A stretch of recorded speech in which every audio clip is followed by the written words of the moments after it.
आपण सगळं जाणताच की काम करणारा नेता म्हणजे अजितदादा पवार.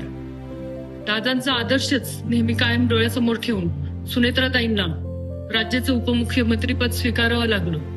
खरं पाहता गेलं तर अनेक जण म्हणतात की ताईंना एवढी घाई का झाली होती, पण दादा असे म्हणायचे की कामाला जर एक दिवस जरी व्यत्यय आणला तर पूर्ण काम एक वर्षभर आपण मागे जात आहोत.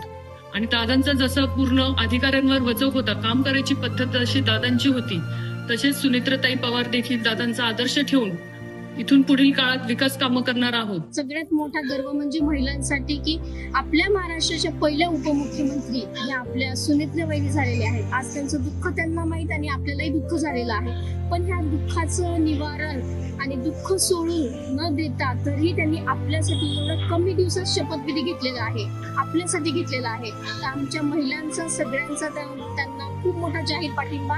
ताई, तुम्ही आमच्यासाठी एवढा मोठा निर्णय घेतला आहे, उपमुख्यमंत्री झाले, त्याबद्दल शुभेच्छा.